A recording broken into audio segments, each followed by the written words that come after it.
Assalamualaikum warahmatullahi wabarakatuh.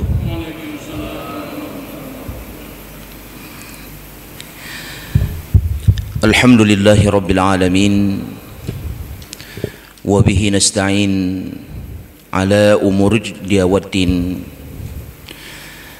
wassalatu wassalamu ala sayyidina Muhammadin wa ala alihi wa ashabihi ajma'in. Bapak Imam, Ketua dan seluruh pengurus Badan Kemakmuran Masjid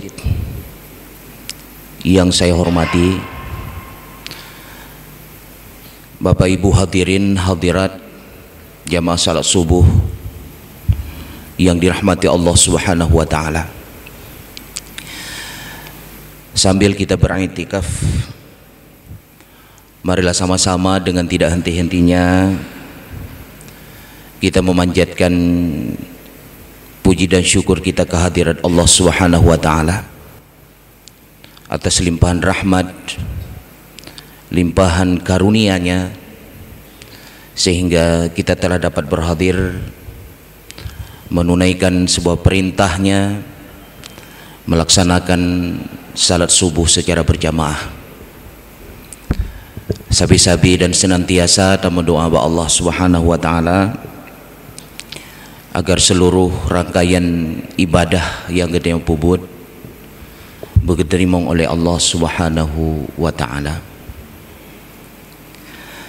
Kemudian salawat dan salam kepada junjungan Rasulullah Muhammad sallallahu alaihi wasallam, kepada keluarga dan sahabat beliau sekalian. Nabi yang mengajarkan kepada kita agar kita selalu menjaga ukhuwah Islamiyah, menjaga persatuan dan kesatuan, terlarang mencemooh, terlarang memfitnah. Kemudian Rasulullah juga mengajarkan agar kita selalu memperkokoh akidah. Kemudian beliau juga mengajarkan agar kita selalu menjaga hubungan keluarga, menjaga hubungan antara suami dan istri. Hadirin yang berbahagia, masih dalam suasana bulan Zulhijjah. Kalau kita melihat Al-Quran, bulan Zulhijjah ini adalah salah satu bulan yang telah ditentukan oleh Allah Subhanahu wa taala sebagai salah satu bulan pelaksanaan ibadah haji. Al-hajju ashhurum ma'lumat. Jadi haji itu adalah bulan-bulan yang telah ditentukan. Zulhijjah salah satu bulan di dalamnya. Di kesempatan ini marilah sama-sama kita menapak tilasi kembali apa yang terjadi pada saat Rasulullah Muhammad sallallahu alaihi wasallam berada di kota Mina pada tanggal 10 Zulhijjah tahun ke-10 Hijriah. Seandainya Allah Subhanahu wa taala mengizinkan kita berangkat di tahun ini, berangkat haji, kita akan melihat suasana yang luar biasa pada tanggal yang kita maksudkan 10 Zulhijjah. Seluruh calon jamaah haji di saat itu berkumpul di kota Mina. Namun Allah Subhanahu wa taala tahun ini belum mengizinkan kita untuk berangkat seiring dengan pandemi COVID-19 Dan kita memastikan seluruh jamaah haji dunia termasuk Indonesia, tak terkecuali jamaah haji Aceh, merasa sangat bersedih atas penundaan keberangkatan tahun 2020 ini. Kita berdoa kepada Allah Subhanahu wa taala. Allah Subhanahu wa taala memberikan kenyamanan, ketentraman bagi seluruh penduduk bumi ini, sehingga tahun depan dan tahun-tahun berikutnya Allah Subhanahu wa taala mengizinkan kita berangkat menunaikan ibadah haji atau ibadah-ibadah lainnya di kota-kota suci tersebut. Suasana di tanggal 10 Zulhijjah itu, hadirin, itu suasana yang luar biasa, di mana jamaah haji di saat itu melakukan sebuah wajib haji, yaitu melempar jumarah. Kalau kita bisa melihat suasana di saat itu, bagaimana saudara-saudara kita itu melepaskan diri dari himpitan dan desakan manusia yang begitu ramai sekali. Ratusan di sana, bahkan ribuan jumlahnya, berusaha sekuat tenaga untuk kemudian per calon jamaah itu melempar jumarah Al-Aqabah. Kita juga bisa menyaksikan secara langsung bagaimana rombongan demi rombongan datang pergi. Sebagian ada yang kembali ke Mekah melakukan tawaf ifadah, sebagian ada yang pergi ke tempat penyembelihan, ada yang beristirahat di kemah mereka, ada yang luar biasa, ada sebagian rombongan yang berziarah ke tempat yang luar biasa bersejarahnya, yaitu Masjid Khif namanya. Hadirin yang berbahagia, nampak tilas kita pada kesempatan ini adalah di tempat yang sama 14 abad yang lalu lebih kurang, jamaah muslim pertama pun juga berkumpul di sana.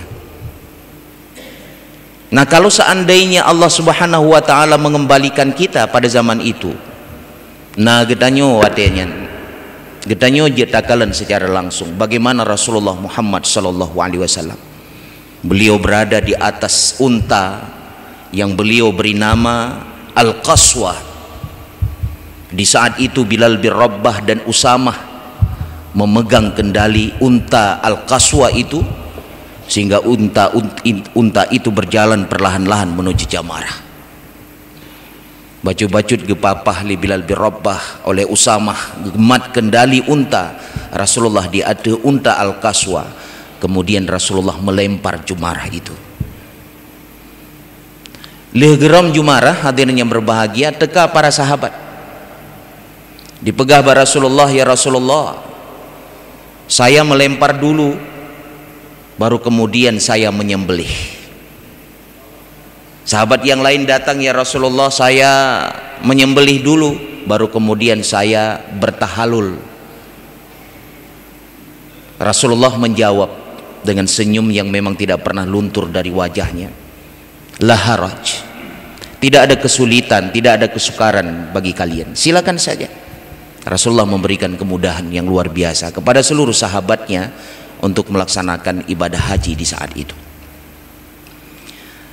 Lihatnya Rasulullah Muhammad sallallahu alaihi wasallam melaksanakan tahallul. Beliau memotong rambutnya yang suci tersebut, yang luar biasa. Yang terjadi bahasanya adalah ketika para sahabat memperebutkan helai demi helai rambut Nabi yang suci itu, mereka berdesakan, berhimpitan luar biasa hanya untuk mendapatkan rambut Nabi yang suci. Maka menyatakan sejarah yang lebih jauh bagaimana Rasulullah sallallahu alaihi wasallam diperlakukan oleh sahabat-sahabatnya. Maka ada seorang diplomat daripada orang Quraisy, dia mengatakan bahwa saya adalah orang yang sering diutus untuk bertemu dengan Kisra-Kisra di Persia, kaisar di Romawi, tapi saya tidak pernah melihat, kata dia, bagaimana perlakuan kaum muslimin, perlakuan sahabat-sahabat terhadap Rasulullah Muhammad. Sampai dia kemudian mengatakan ludahnya Nabi itu tidak pernah jatuh atau mengenai tanah, kecuali ludahnya itu berada di telapak tangan para sahabat. Bekasan air wudhu daripada Muhammad itu, kata diplomat ini, diperebutkan oleh sahabatnya. Apa yang disampaikan dan apa yang diperintahkan, sahabatnya itu berlomba-lomba untuk melaksanakan perintah Muhammad tersebut. Ketika Muhammad itu berbicara, semua sahabat terdiam dengan pembicaraan Muhammad sallallahu alaihi wasallam. Menyuruhnya tak pegah lagi nyan kadi pegah kultus individu. Kata kultus individu. Nabi Muhammad sallallahu alaihi wasallam adalah seorang yang sangat mulia. Semua yang ada pada Nabi kita itu adalah keberkahan. Ruba iruh Nabi berkah. Ruba iruh Nabi mengandung keberkahan. Maka wajar di saat itu tetesan keringat daripada Rasulullah Muhammad sallallahu alaihi wasallam ditampung oleh para sahabatnya. Jadikan kultus individu, tapi begitulah kemuliaan dan perlakuan para sahabat atas kemuliaan Nabi Muhammad sallallahu alaihi wasallam. Kemudian terekam dalam sejarah bagaimana Abu Talhah Al-Ansari di saat itu membagi-bagikan rambut Nabi kepada sahabat-sahabatnya yang lain satu persatu, sehelai demi sehelai. Kemudian ada lagi Khalid bin Walid. Dia berjuang luar biasa hanya untuk mendapatkan sehelai rambut Nabi. Dia mendapatkan rambut tersebut, kemudian beliau simpan, beliau abadikan secara baik. Maka di museum Bek Salalun di Turki itu ada rambut yang memang diabadikan di sana, sampai terompah Nabi, pedang Nabi, sampai dengan rambut Nabi hari ini diabadikan begitu rapi. Kalau tidak salah di sebuah museum di Turki atau di beberapa negara yang lain juga ada. Itu luar biasa. Rasulullah Muhammad sallallahu alaihi wasallam melakukan tahallul. Rasulullah menuju ke Masjid Khif. Yang nampak di sana hadirin, jamaah kaum muslimin sedang menanti Rasulullah. Kemudian Rasulullah di saat itu menyampaikan pesan. Apa yang disampaikan oleh Rasulullah? Ihfadhu qawli tantanfa'u bihi ba'di. Simaklah penjelasanku baik-baik. Simaklah pembicaraanku baik-baik. Karena aku tidak tahu apakah aku akan bertemu lagi dengan kalian di tempat ini pada tahun yang akan datang. Semoga apa yang aku sampaikan ini bermanfaat nanti setelah aku tiada. Sahabat-sahabat yang dengar mudrop-drop ya mata hadirin, sedih luar biasa, dan mereka mencoba menahan tangisan yang sudah tertahan di tenggorokan mereka masing-masing. Karena sebagian dari mereka dengan pernyataan dan kalimat tersebut mengetahui bahwa sebentar lagi Rasulullah akan kembali kepada Allah. Kemudian Rasulullah Muhammad sallallahu alaihi wasallam mengatakan di hadapan ribuan kaum muslimin di saat itu, hal balaghtu, apakah aku sudah pernah menyampaikan risalah Tuhanku kepada kalian semua? Kalau kita berada di sana hadirin, di saat itu kita akan mendengar gemuruh dengan jawaban suara yang begitu luar biasa. Sadaqta ya Rasulullah, engkau benar, engkau telah menyampaikan risalah Tuhanmu kepada kami. Allahumma ishhad, ya Allah persaksikan, kata Rasulullah. Sayyidina Abu Bakar As-Siddiq, Umar ibnu Khattab, sahabat-sahabat besar Rasulullah menangis luar biasa, terutama Sayyidina Abu Bakar. Karena Abu Bakar mengetahui bahwa sebentar lagi Rasulullah akan kembali. Mereka mengetahui bahwa orang yang paling agung itu akan hilang dari pandangan mereka. Mereka mengetahui bahwa sorotan mata yang penuh cinta dan kasih sayang itu akan tertutup untuk selama-lamanya. Maka wajar Abu Bakar Siddiq ketika itu menangis karena mengetahui kondisi yang sebenarnya. Kemudian Rasulullah di saat itu mengatakan, wahai manusia sekalian yang hadir pada hari ini, sampaikan pesan ini kepada orang yang tidak hadir. Jarang-jarang kalimatnya kepada Nabi, tiap pesan disampaikan, sampaikan kepada yang tidak hadir. Ayyu yaumin hadza, tahukah kalian hari apa saat ini? Fa ayyu baladin hadza, nanggro apa nyo ke Nabi?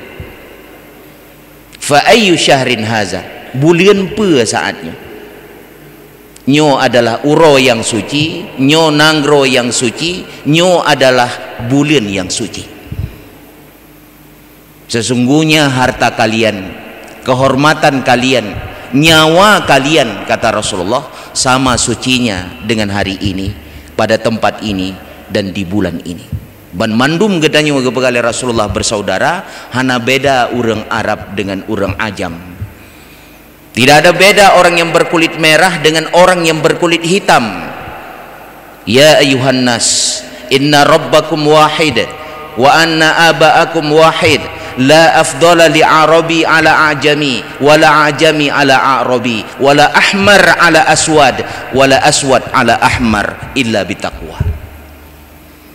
Takalan la musnad Ibnu Hambal, kira-kira begitu matan daripada hadis yang disampaikan oleh Rasulullah di saat itu. Wahai manusia sekalian, sesungguhnya Tuhan kalian itu satu, sesungguhnya Bapak kalian itu satu.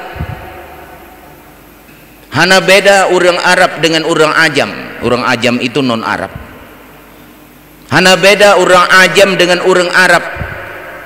Hana beda orang yang berkulit merah dengan orang yang berkulit hitam. Menansit hana beda orang yang berkulit hitam dengan orang yang berkulit merah, kecuali takwa kepada Allah. Hal balagtu, apakah aku sudah pernah menyampaikan ini kepada kalian? Terdengar lagi jawaban dengan gemuruh yang luar biasa. Sadaqta ya Rasulullah, engkau benar ya Rasulullah, engkau telah menyampaikan ini kepada kami. Allahumma ishhad, ya Allah persaksikan. Menyedap baca dalam sejarah hadirin, Nabi ketika mengawali pesan yang disampaikan itu selalu dengan kalimat ihfadhu qauli, simaklah penjelasanku baik-baik. Semoga penjelasan ini, pembicaraan ini bermanfaat setelah aku tiada. Kemudian getup selalu pesan dengan kalimat hal balagtu, apakah aku sudah pernah menyampaikan ini kepada kalian? Bentuk pertanggungjawaban beliau sebagai Rasulullah Muhammad sallallahu alaihi wasallam. Bentuk pertanggungjawaban beliau sebagai utusan daripada Allah Subhanahu wa taala. Disaksikan oleh seluruh jamaah, beliau telah menyampaikan seluruh risalahnya kepada kaum muslimin.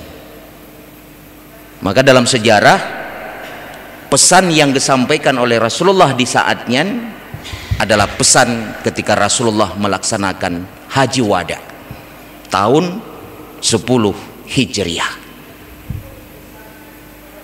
Pada saat itu pula hadirin yang berbahagia, Allah Subhanahu wa taala menurunkan ayat yang terakhir. Kita bisa membaca di penggalan ayat ketiga daripada surah Al-Maidah. Itu ayat yang terakhir yang diturunkan, al-yauma akmaltu lakum dinakum wa atmamtu alaikum ni'mati wa raditu lakum islam madina. Kepegali Allah Subhanahu wa taala, pada hari ini aku sempurnakan bagimu agamamu, aku cukupkan nikmatku ke atasmu, dan aku ridha Islam itu menjadi agamamu. Leh gedrimong ayatnya hadirin, ayat yang terakhir. 80 sauro lehnyan tepat pada tanggal 12 Rabiul Awal, genap usia beliau 63 tahun. Di tahun ke-11 Hijriah beliau kembali kepada Allah untuk selama-lamanya. Lihanyan hanali Rasulullah melaksanakan ibadah haji. Rasulullah kaguo ba Allah Subhanahu wa taala. Maka di saatnya hadirin, letak pesan yang disampaikan oleh Rasulullah. Banyak sekali wasiat yang disampaikan oleh Rasulullah sallallahu alaihi wasallam kepada jamaah kaum muslimin yang hadir. Maka gieu petro pesannya kepada orang yang ana hadir bak masanya, termasuk uronyo getanyo. Walaupun pesan Nabi disampaikan kepada jamaah yang hadir pada saat itu, pesan itu wajib kita indahkan hari ini dan wajib kita amalkan. Yang kepegali Nabi ada beberapa yang sangat penting di antara sekian banyak pesan yang disampaikan. Yang pertama kepegah yang pundan agar kaum muslimin selalu menjaga persatuan dan kesatuan. Pakanian pesan pertama, karena persatuan kesatuan ukhuwah Islamiyah itu adalah pondasi bagi bangunan Islam. Hantedang bangunan hadirin menyahana pondasi, mentah pondasi ukhuwah Islamiyah. Bamasannya kepegali Nabi, terlarang bagi kalian mencemooh saudara kaum muslimin. Terlarang bagi kalian memfitnah saudara kaum muslimin. Terlarang bagi kalian memakan hak yang bukan hak kalian. Terlarang bagi kalian mendolimi, mencemooh, memfitnah, memakan hak yang bukan hak kalian. Mendolimi itu adalah durhaka, membunuhnya adalah kafir, kata Nabi. Al-muslimu, kata Nabi, man salimal muslimun min lisanih wa yadih. Muslim sebenarnya, kata Rasulullah, yang mampu menjaga kaum muslimin daripada gangguan lidah dan tangannya. Terlarang mencemooh, terlarang memfitnah, karena itu pondasi bagi bangunan Islam. Bagaimana Rasulullah sallallahu alaihi wasallam sebelum deklarasi Human Rights Declaration tahun 1948 oleh PBB, Rasulullah sallallahu alaihi wasallam 14 yang lalu telah mendeklarasikan hak asasi ini. Persamaan, egaliter, tidak boleh mendalimi, tidak boleh memakan hak milik orang lain. Salah satu prinsip di dalam hak asasi manusia yang dideklarasikan 1948 oleh PBB, yang sebenarnya 14 abad yang lalu Rasulullah telah menyampaikan hal itu. Takalan sejenak hadirin yang berbahagia, kondisi global kita, terutama di negara-negara muslim. Uronyo hampir seluruh negara di Timur Tengah diporak-porandakan oleh kekuatan musuh Islam. Ini fakta yang kita sampaikan. Dihancurkan. Yang lebih luar biasa menyata kaji, kelompok-kelompok yang ada di negara Timur Tengah itu dibentur-benturkan antara satu kelompok jamaah dengan jamaah yang lain, itu dibentur-benturkan oleh kekuatan ini. Apa mereka itu sadar? Mereka itu sadar dengan kondisi itu. Tapi mengapa itu terjadi? Karena mereka kai peladat dengan kondisi yang ada, sehingga mereka seolah-olah tidak sadar dengan benturan yang telah diciptakan dengan skenario yang luar biasa.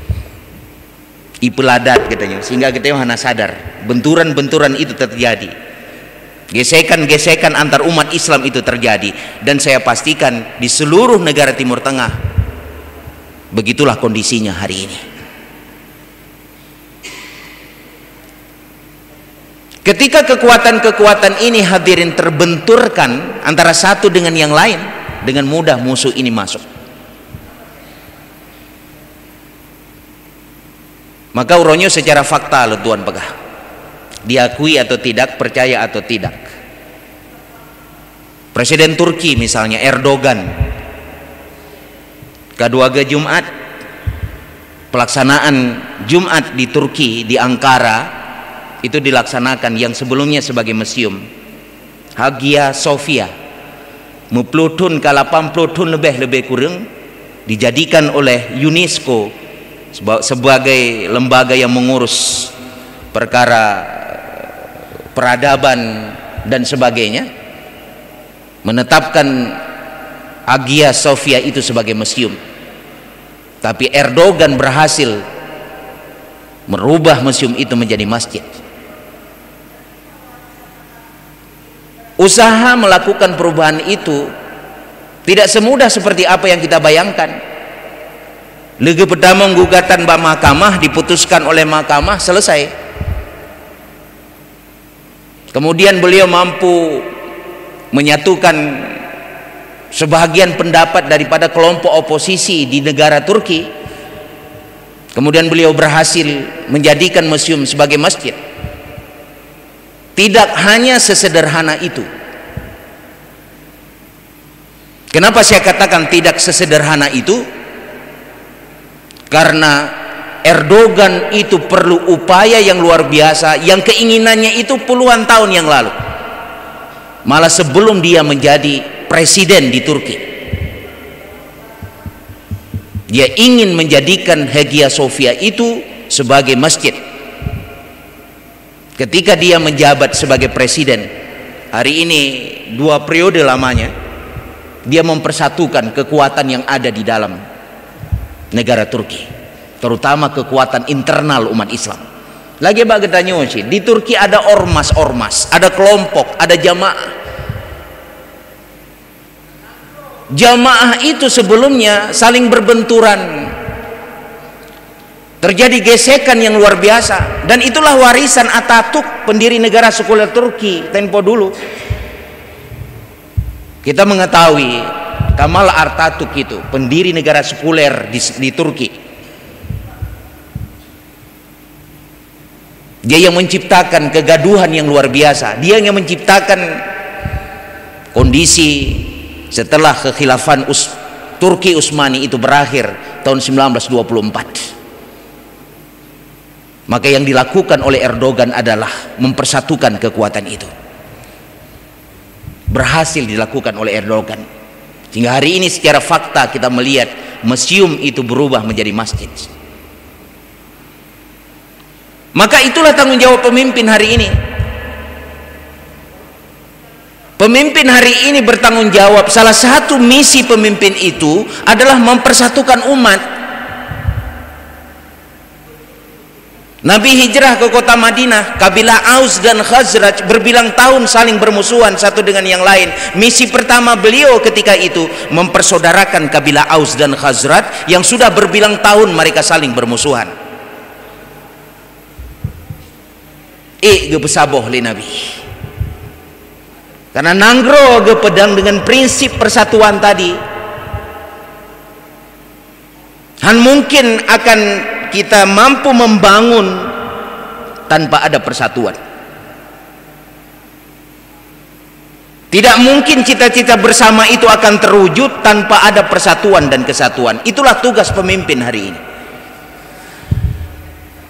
Erdogan bukti nyata, dia mampu mempersatukan umat, mempersatukan komponen masyarakat, terutama kaum muslimin di sana, sehingga museum itu telah berubah menjadi masjid hari ini.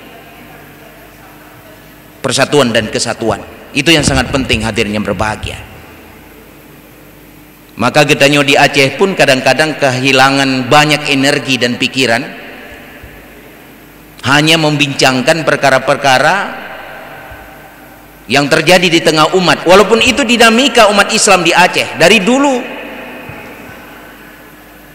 Banka aman-aman bacut dibentur-benturkan lagi. Nahdlatul Ulama dengan Muhammadiyah, Muhammadiyah dengan Nahdlatul Ulama dibentur-benturkan. Menyatakan dalam sejarah secara historis keberadaan NU dengan Muhammadiyah itu berasal dari sumber yang sama, dari sumber guru dan pengajaran yang sama. Tapi ada upaya membentur-benturkan antara NU dengan Muhammadiyah. Kenapa? Karena NU dan Muhammadiyah itu ormas terbesar hari ini di Indonesia secara khusus. Sementara musuh nyata di depan mata itu samar kelihatannya. Musuh yang samar kelihatannya padahal musuh itu ada di depan kita, komunisme. Musuh yang nyata yang kelihatan samar, Syiah. Musuh yang nyata kelihatan samar dan itu memang usaha untuk disamar-samarkan, liberalisme. Tiba noronyo komunisme. Simbol dan simpulnya itu sudah ada di Indonesia. Mereka sudah mulai coba bangkit hari ini. Nyan yang nyata tapi samar hana didakalan. Syiah juga begitu. Kenapa dua kelompok ini perlu kita khawatirkan? Karena kedua kelompok ini punya negara yang mendukung. Kan pura-pura dan bukan main-main. Syiah punya Iran, kemudian komunisme itu punya negara Tiongkok ataupun Cina hari ini.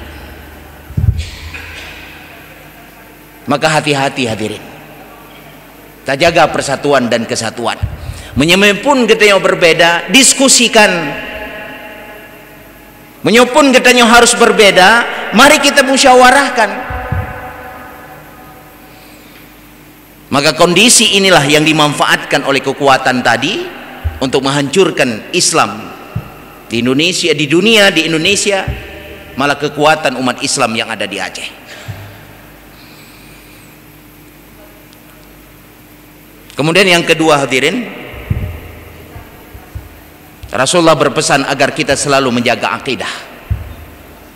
Nyudah pegah man leboh ataupun padu-paduboh pesan Nabi memang berlewat ya tunggu. Jadi menyempun dah sampaikan kajian-kajian memang harus tuntas. Tapi dengan lumpiki ki bancara pesannya bertuntas dalam waktu yang sesingkat-singkatnya. Tapi hantuntas karena hal yang ingin kita sampaikan. Tapi kita gunakan waktu sekejap lagi untuk sampaikan pesan Nabi terkait dengan akidah. Gepegah le Nabi bak masanya agar kaum muslimin menjaga akidah. Ada kekhawatiran Nabi, pegepegah Nabi, kalau seandainya akidah kalian telah rusak, maka kalian akan saling menyerang satu dengan yang lain. Kalau akidah kalian telah rusak, maka kalian akan saling membunuh satu dengan yang lain. Taraktu fikum amroini in i'tasantum bihima lan tadillu abada, kitabullah wa sunnata rasulullah. Aku tinggalkan kepada kalian dua perkara. Apabila kalian berpegang teguh pada dua perkara ini, kalian tidak akan tersesat selama-lama. Al-Quran dan sunnah Rasulullah. Kiban geken aqidah. Aqidahnya berasal dari kata secara etimologi atau secara bahasa. Itu adalah akad. Akad itu perjanjian yang luar biasa, perjanjian yang kuat. Secara istilah, akidah itu adalah keyakinan kita yang kuat, yang mantap, yang tidak boleh dimasuki sedikit pun keraguan ke dalam hati kita terkait dengan keyakinan kita kepada Allah, keyakinan kita kepada para malaikat, keyakinan kita kepada para rasul, keyakinan kita kepada kitab-kitab yang diturunkan oleh Allah, keyakinan kita kepada hari kiamat, keyakinan kita kepada untung baik dan untung jahat, qadha dan qadar. Bena ragu membacut pi dalam hati tentang keyakinan tadi. Itulah akidah. Lagi-lagi saya sampaikan, hari ini banyak upaya agar kita itu ragu dengan akidah kita. Ini yang harus kita sadari.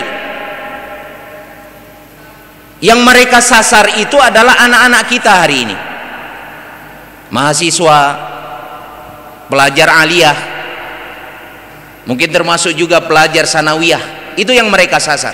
Mereka ingin meragukan akidah, atau istilah lain pendangkalan akidah.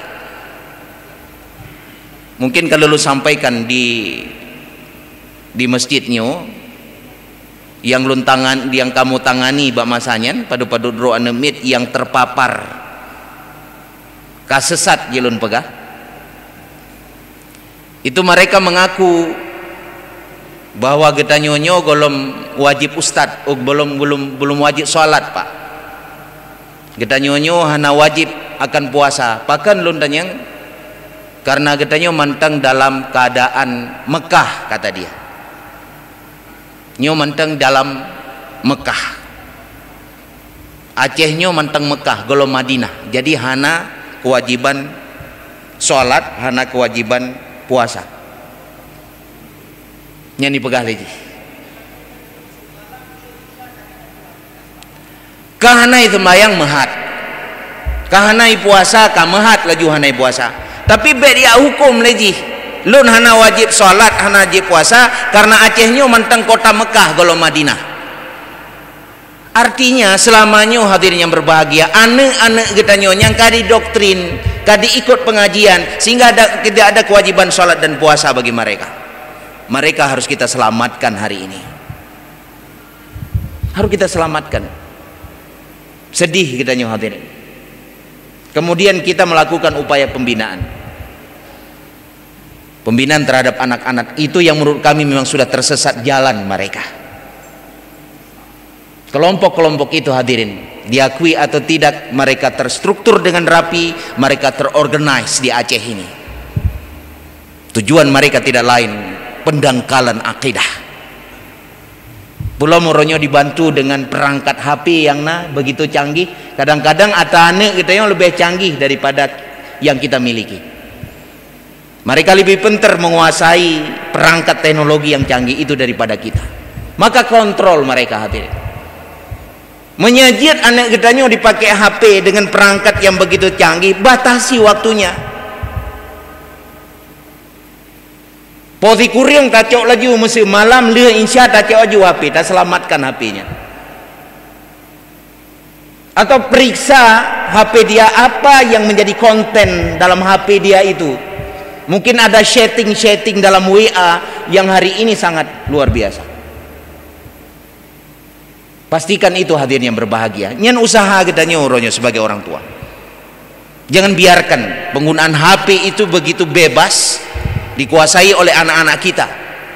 Karena mengata dipengaruhi alam pikiran anak kita dengan teknologi tadi. Lagi-lagi saya katakan tujuan mereka tidak lain adalah ingin mendangkalkan akidah kita. Terutama generasi-generasi Islam di Aceh secara khusus. Maka pesan Nabi yang kedua ini sangat penting bagi kita, bagi Rasulullah ketika itu menyampaikan agar kita selalu menjaga akidah kita. Perlu kita ketahui bahwa 80 sauro lehnya lege sampaikan wasiatnya, pesannya Rasulullah Muhammad sallallahu alaihi wasallam kembali kepada Allah Subhanahu wa taala untuk selama-lamanya. Hadanallahu wa yakum ajma'in. Assalamualaikum warahmatullahi wabarakatuh.